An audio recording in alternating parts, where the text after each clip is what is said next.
The following talk is offered freely to ensure that no one is ever denied access to these practices and to these teachings. If you feel inspired to make a donation to support this offering, you can go to my website at jonathanfoust.com. While you're there, you can also sign up for a monthly newsletter designed to support you in your practice. Thank you and enjoy.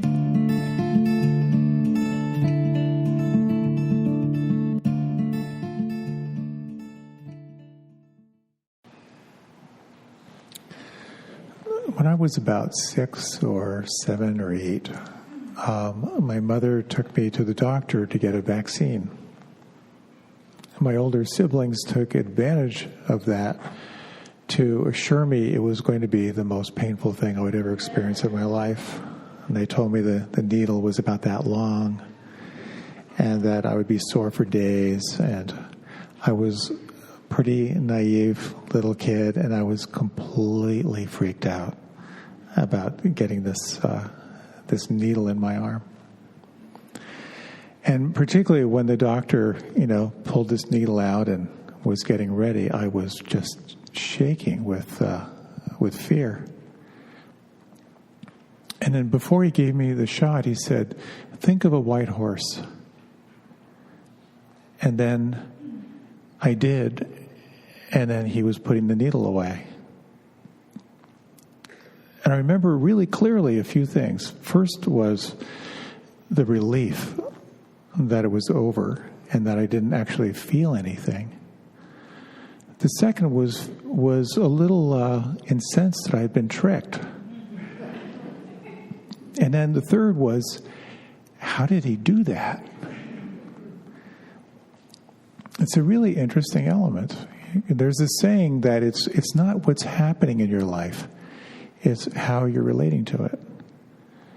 And in that instant, somehow he shifted me from my anxiety around this pain to experiencing something completely different. So I'd like to talk a little bit tonight and next week as well about some strategies for how to work with physical pain. I always dread this topic because usually whenever I have a topic, something in life sets me up for it. If I'm giving a talk on depression, something's going to make me depressed that week. If I, give a talk on anger, something's going to completely tick me off that week. And I thought about just giving talks on happiness all the time. But with this, I was treated to a 2-day migraine this week. So it kind of fed me. A couple things in talking about this. I just want to assure you I'm not a doctor. I'm not an advocate for not taking medication.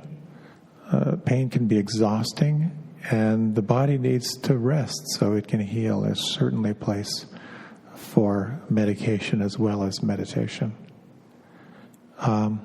If you have chronic pain, it's really helpful to get help. How many of us experience some chronic pain in life? Yeah. And how many of us know someone who's experiencing chronic pain? Yeah. So my hope is that some of these techniques will be helpful for you, or they may be helpful for you to share with those who are in pain. Generally, if you're not feeling pain, you will at some point. So I started getting chronic migraines when I was about 8 or 9 years old. I've had an active meditation practice since I was 15. And I've had a fair bit of training in mindfulness and in, mind-body techniques and so forth. And I'd like to share with you some strategies that have helped me over the decades of working with chronic pain. And I'll be sharing a taste of different techniques. There's wonderful resources out there if you're really working with pain or you know someone who is. And kind of diving into this, there are a couple assumptions before I jump in. One assumption is that we all assume that mindfulness works, that meditation is a beneficial thing. And there's so many studies now show the incredible benefits of mindfulness. As I like to say, if mindfulness was a drug, it would be considered the miracle drug of this era, for what it does for the physical body, for emotional well-being, for mental clarity, and a general sense of presence. And again, like, what is mindfulness? I like to think of mindfulness as non-judging awareness. Is paying attention on purpose through a lens of non-judging, kind of curious awareness.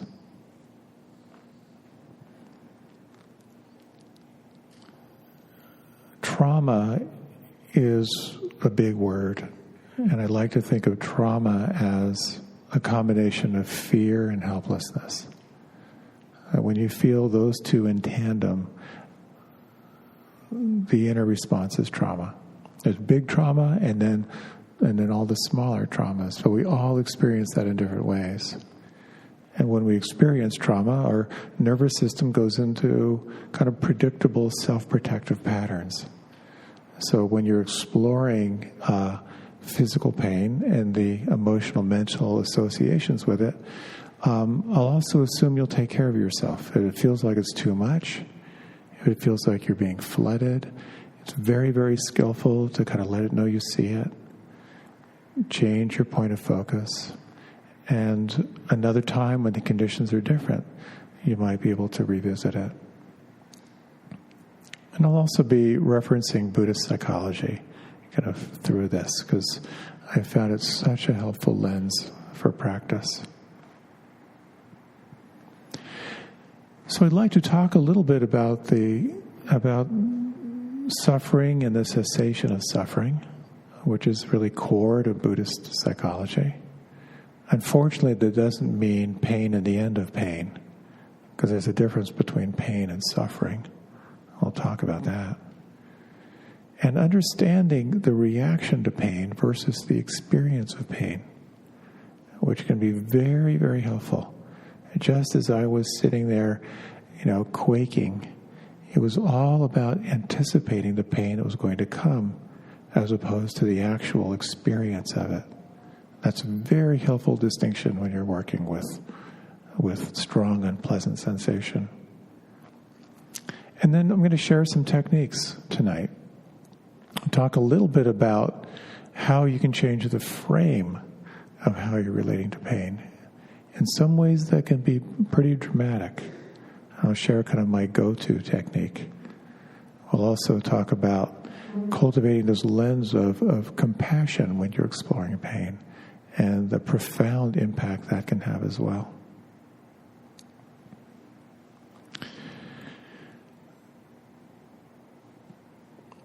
So maybe 20 years ago, I had a coworker and a friend I worked with who was bedridden for almost a year with a chronic back thing. She went to a seminar with a very well-known doctor who kind of specialized in primarily back pain, but he was kind of a pain specialist. And he had these amazing recoveries as part of his history. And he wrote, and he's written a number of books about it, and he kind of identified something that he called tension myosotis syndrome, which translates as stress. Where his case was that so much of back pain is related to unprocessed stress in the body. She went to this weekend seminar in New York City, and on Monday she started riding horses. That's a really extreme example, but it did exemplify how the mind and emotions are intimately tied into pain. And I hesitate to share that story because it sounds so miraculous, and looking at this whole theory hasn't helped me with my migraines at all. But there's something about the mind-body connection. It's a very helpful place to look when you're exploring dealing with unpleasant sensation. mindfulness doesn't necessarily make the pain go away, but it can help you shift the options of how you're relating to it. So if you just tighten up your fist right now, just hold your fist really tight and just kind of hold it there for a little while. When we explore these 4 basic principles in Buddhist psychology or Buddhist philosophy, the first talks about how stress and dissatisfaction and suffering are part of the human experience. It just happens. There are times when you experience a clench, just like you might be feeling it right now. It's part of life. That's principle number 1. And principle number 2 is there's a cause. If you look at anywhere there's a clench and you look closely, you're going to find there's a cause. And the cause usually has something to do with holding on, with clinging, with identification. That's the second principle. The third principle is that you can let go. It's possible to let go. That's the third. And the fourth is you can remember to let go. There are practices and techniques that can support you. So much of life, we have either a tight clench or some low-grade clench going on. And so now if you can just close your eyes for a moment and just relax your fist and relax your arm and just feel what it's like to let go.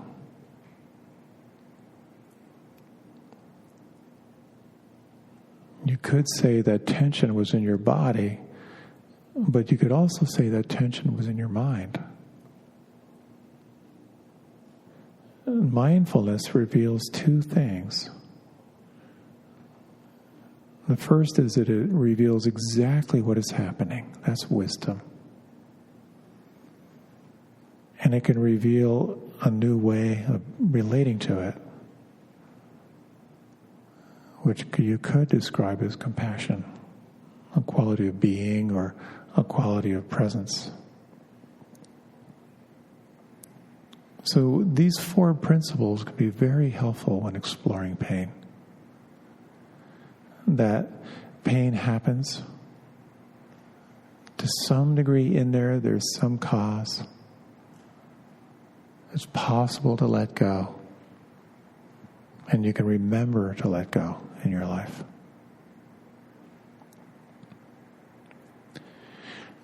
So how you relate to pain becomes very important. And understanding your reaction to pain versus the experience of it can be really helpful as well. So if you like, you can open your eyes or you can remain with them closed. I notice for myself, not to be completely self-indulgent talking about my migraines, but I've got the mic. I have a very clear memory of being about 8 years old, about 7 p.m., kind of a sunny summer early evening. I grew up on a farm, and I remember all the sounds of the farm and kind of the heat and the light and voices outside. And I remember distinctly trying not to blink, because every time I would blink, I'd feel another flash of pain go through. And I remember lying there trying to figure out what I'd done wrong to deserve this much pain. And I've had many experiences like that. I did a little computation at different times. It'd been at least 3 times a year, but quite often many more times a year. I figured it's somewhere around 750 times I've had this experience. I'm pretty good at sensing when they come on, and I have a huge amount of paranoia about them coming on. I eat a very pure diet.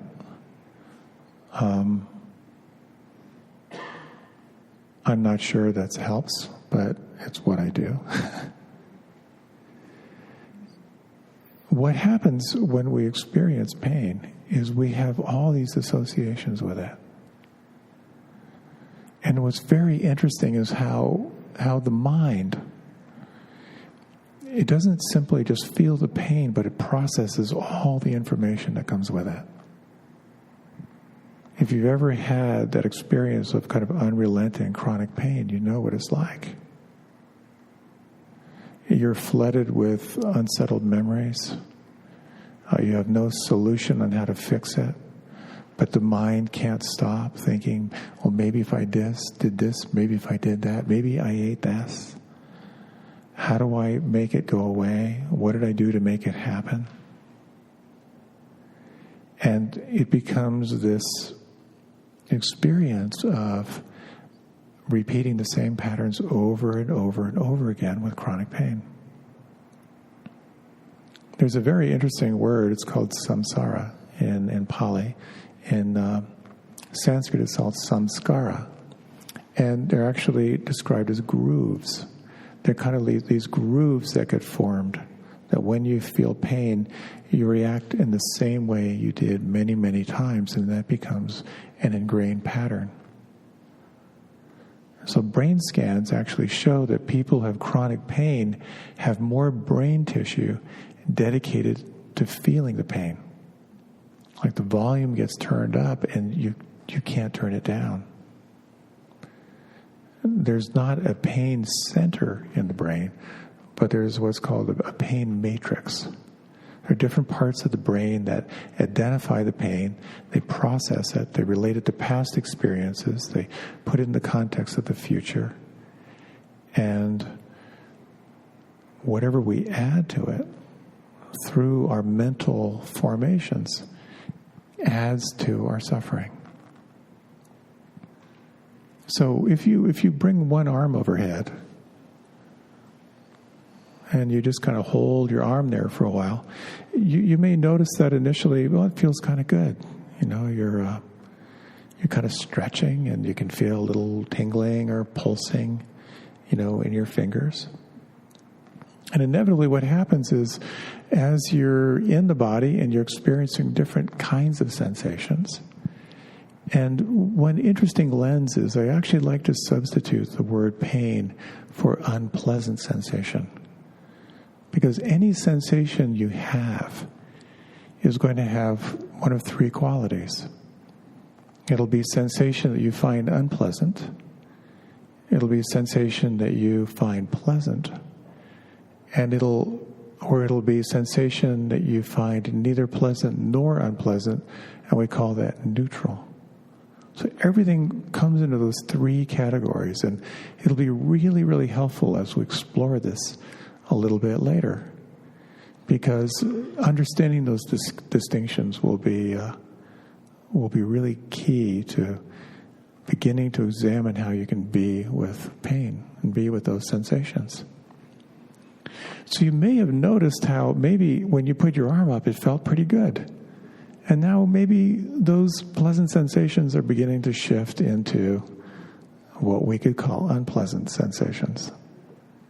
And here you may begin to notice you're reacting a little bit mentally. Maybe you're thinking, when is he going to tell me to put my arm down? You might be thinking, what an incredibly stupid exercise this is. This is what's called the second arrow.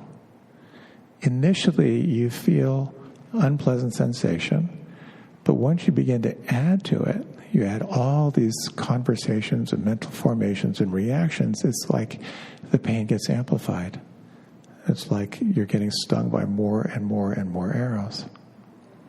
So just notice, and we're only going to hold our arms up here for another 10 minutes. It's okay. If you can close your eyes for a moment and just notice what you feel. And just for the next 20 seconds, can you experience the sensation without a story?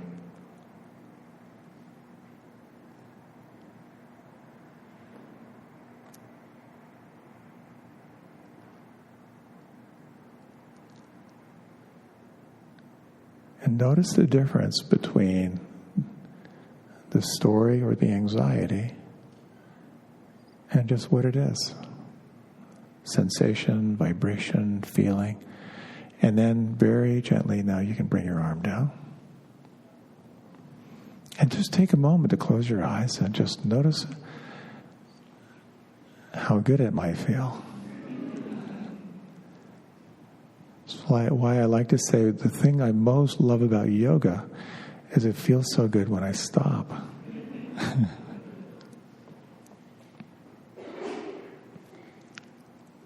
So this becomes a real key when it comes to exploring the raw data of your experience. Can you come into the direct experience of sensation without adding anything onto it? This becomes really, really key. Because what happens is we tend to fixate on the unpleasant sensation. And then we begin to assume that it's permanent or it's going to get worse. It's never going to go away. We begin to catastrophize around that unpleasant sensation. It's very interesting. I read somewhere that when people have some physical malady, it's really unpleasant. But the moment when they realize they have to go to the hospital, quite often people will go into shock because of the fear of losing control. So part of the practice is, can you be with it as it is? It's a story of a meditator on a long retreat. He goes to the meditation teacher and says, I am in just an excruciating pain. It is just unbearable. It's just overwhelming. And the teacher says, just stay with it. It's gonna change. And so he goes off and he comes back for his interview 3 days later and he says, I am feeling so good. Just this undescribable feeling of well-being. It's just extraordinary. The teacher says, stay with it. It's going to change. And this becomes one of the real keys, and actually one of the fundamental aspects of reality through this lens of Buddhist psychology. Everything changes. And your relationship to what is changing directly impacts how much you'll suffer. So the formula is P times R equals S. Pain times resistance equals suffering. It's possible to have a lot of pain, not resist it, and not necessarily suffer. And it's possible to have a tiny little bit of pain with a huge amount of resistance and suffer tremendously. And this becomes a real part of the practice. In a nutshell, the second arrow, when you're hit with an arrow, it hurts. When you add to it, who's that jerk who shot me? I'm going to get back to him as soon as I can. Why was I there? It was so stupid. It's like you're being stung by a second and a third and a fourth arrow. So when I'm in pain, with the hours that I've spent sitting with my pain, and when I can practice mindfulness, that is to say, non-judging, kind of curious attention, I notice that proliferation of my mind.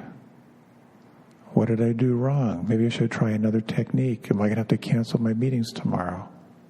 When I resist, I can see the suffering. And when I can be with it, without a story, without adding anything to it, there may still be pain, but the suffering has dropped, sometimes dramatically.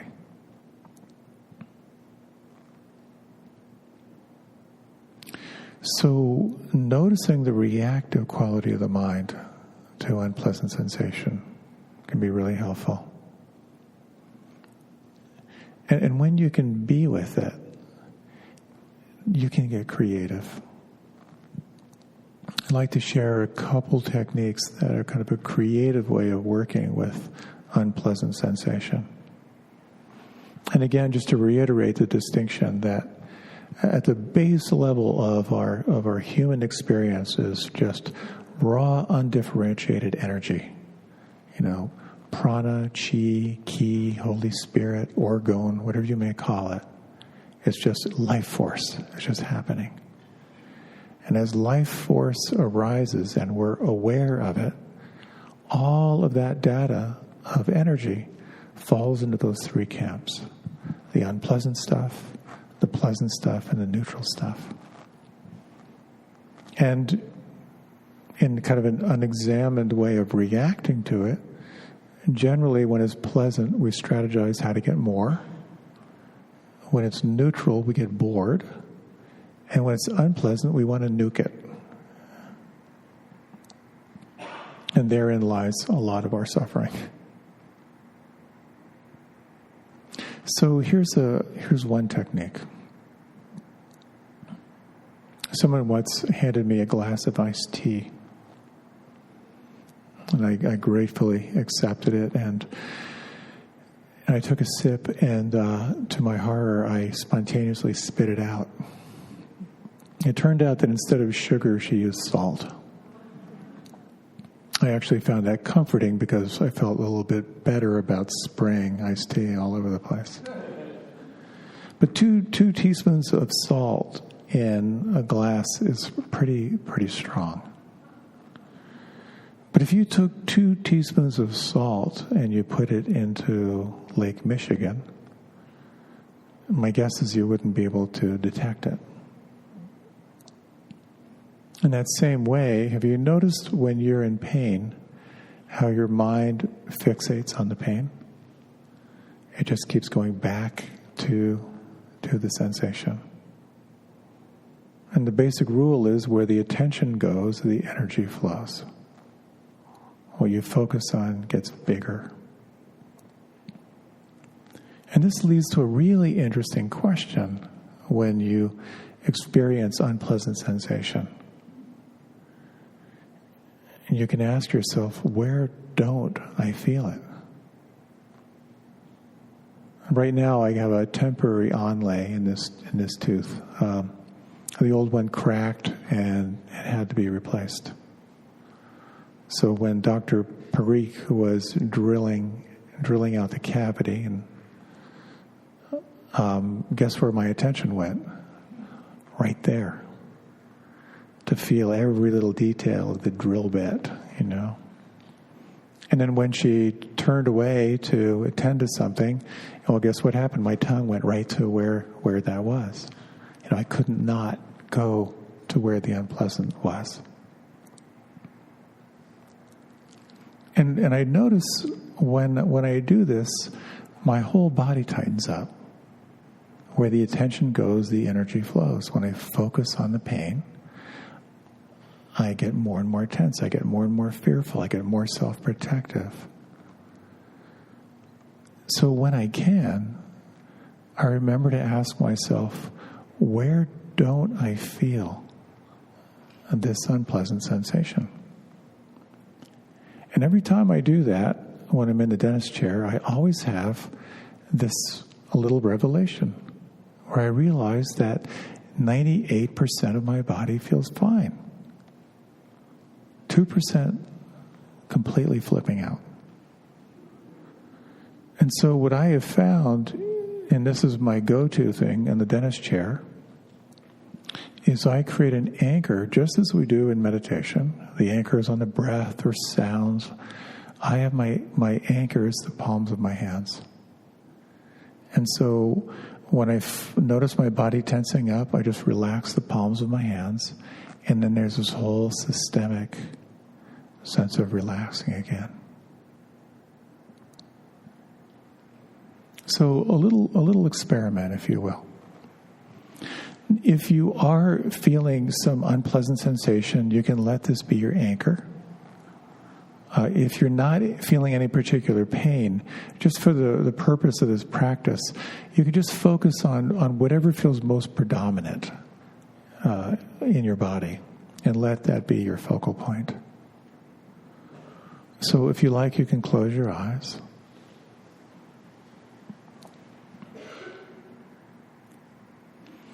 And let your attention now move to where you feel the unpleasant sensation, or in this case, wherever you feel sensation the most predominant. And as you investigate it, just feel does it have a shape? Does it have a color? Does it have a particular density?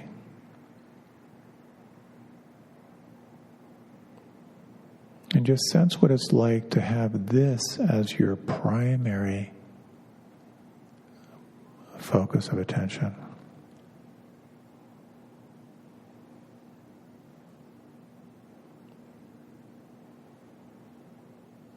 And now you can ask yourself, where don't I feel unpleasant sensation? Where do you feel pleasant or neutral sensation inside?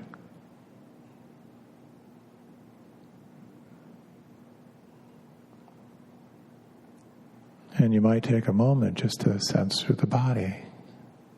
The forehead is smooth,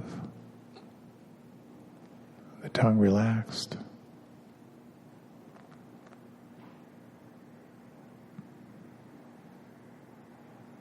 Palms of the hands open,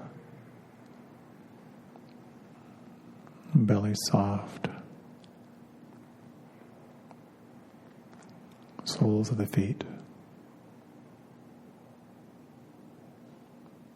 Can you sense this distinction between unpleasant sensation, or the predominant sensation, and the entire play of neutral and pleasant?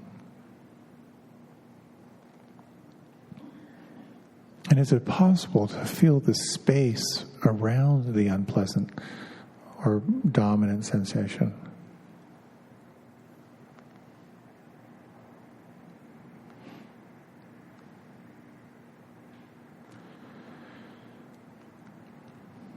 And just sense if anything may have shifted for you in these few minutes.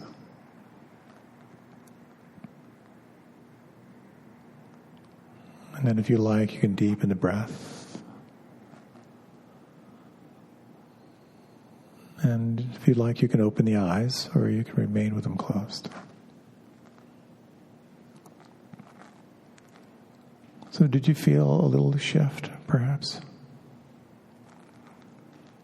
This is about opening the frame of awareness, of just noticing the natural tendency of the mind to move toward unpleasant. And just by opening up a little more space where you're not fixating on the unpleasant, there's a little more space that can hold it. It was one of the best techniques for me when I'm in chronic pain. It's just a sense when I realize, okay, 96% of my body is okay. There's 6% that's really hurting right now. But just that opening up of space, again, it may not make the pain go away, but I can bear it. I can hold it with a little more equanimity. So this brings up a technique that's really helpful when you're overwhelmed or you're flooded. It's a technique that's used a lot in working with people who are experiencing trauma. It's one of the fundamental techniques. And again, when you experience fear and helplessness, your body will go into a self-protective mechanism. On its most simplistic level, you'll either go into fight, which will be anger, judgment, blame, ill will, hatred, acting out. Or you'll go into flight, which will be some form of disassociation from your body. Or you'll go into freeze, where you just kind of lock up, you go numb. And again, there's an intelligence behind it. because it's about protecting. You're being attacked by an animal. The wisest thing to do is fight, or it may be to run away, or it might be just to freeze so you're not seen.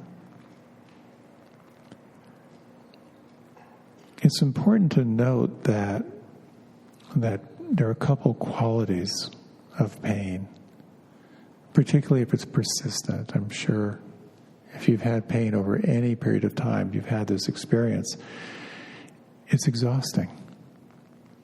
It's hard to sleep. You find yourself withdrawing from activity. Your mood begins to shift. Hopelessness, fear, depression. Your immune system begins to weaken. And there's kind of a disability that occurs because you're in a self-protective mechanism. And there's a reason why the opioid crisis is so real. Pain is unbelievably challenging when it's continuous. I know of a lot of very highly intelligent, very successful people who have found themselves hooked on medication, caught in that pain relief cycle. So quite often we're told you just need to be with it, you need to suck it up. But this technique, which I kind of alluded to before, is a very powerful way of finding a way to be with it. And again, just as when you're experiencing fear and helplessness, to ask yourself where you don't feel it. And for people who are experiencing extreme trauma, when they are asked, where don't you feel this? And I've experienced this personally in working with people.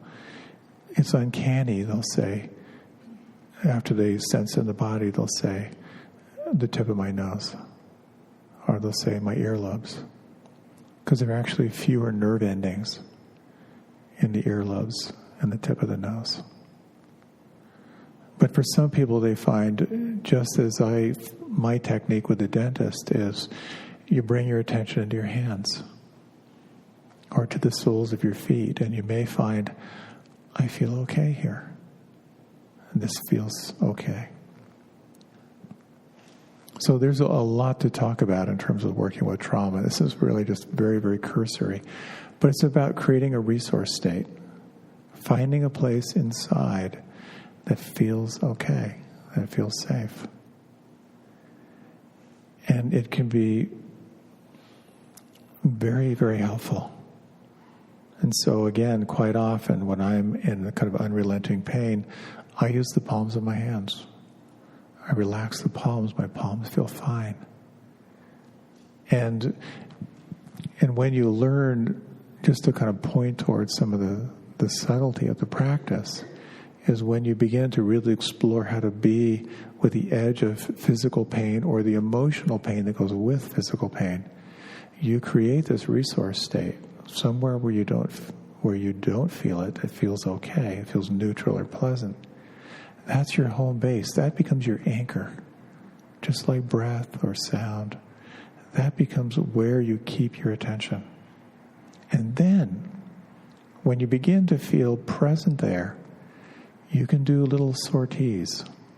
You can go to where you feel the edge of the unpleasant sensation. Just touch the edge.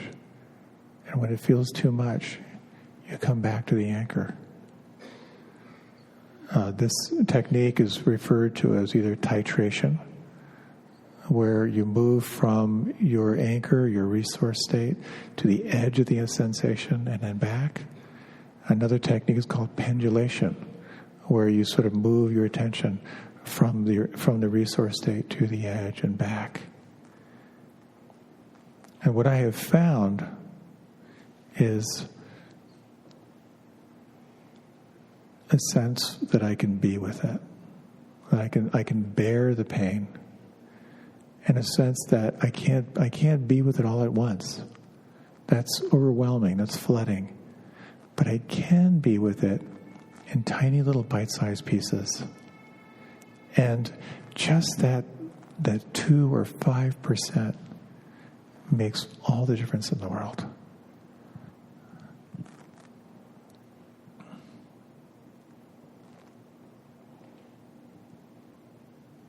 So our time is waning. Why don't we close with a short meditation? And we'll do a little review. So when you're ready, you can close your eyes. And just take a moment and just sense through the whole body. And you might just sense in your own way this very fundamental quality of energy and feeling, of life force, of prana or chi or ki, this energy that enlivens your body.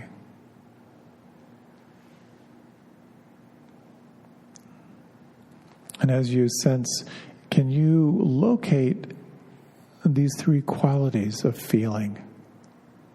As you scan through the body, what do you notice that you might identify as unpleasant?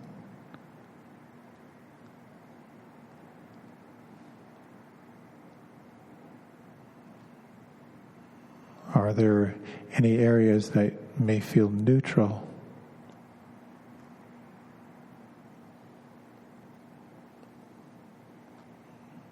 Any areas that feel pleasant?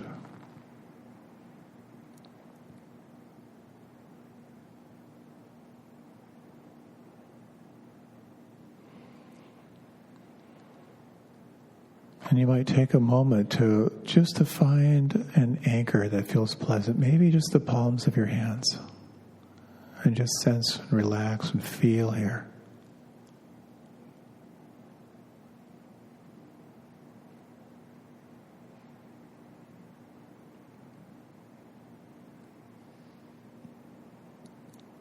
Reflecting on the fact that this experience of unpleasantness, of stress or pain is part of life. It happens to all of us.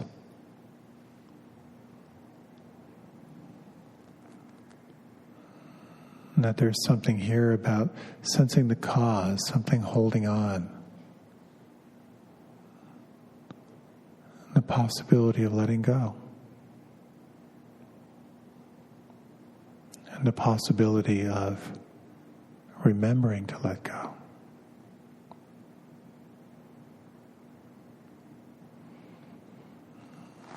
There are strategies of how you can use your awareness to change the frame of your experience of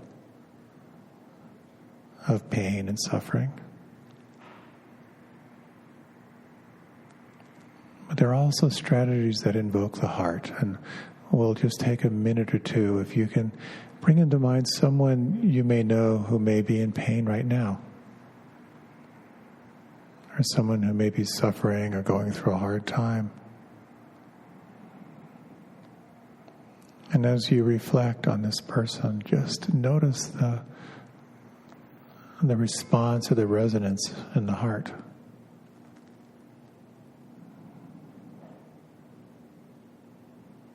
In your own way to wish them well, to wish them ease.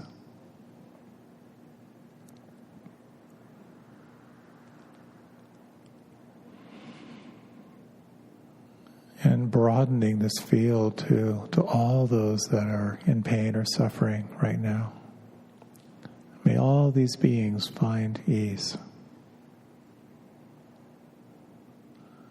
May all find peace.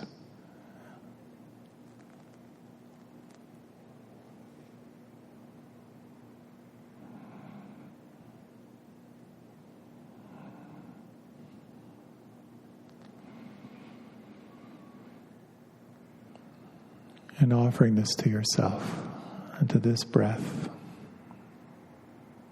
and to every cell of your body.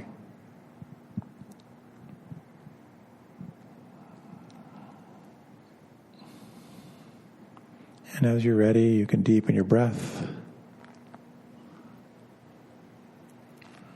And when you're ready, you can open your eyes.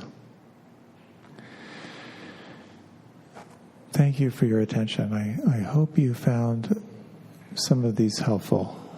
And there are some other techniques that I'm really excited about. There are different ways you can zoom out and explore how to hold sensation in space.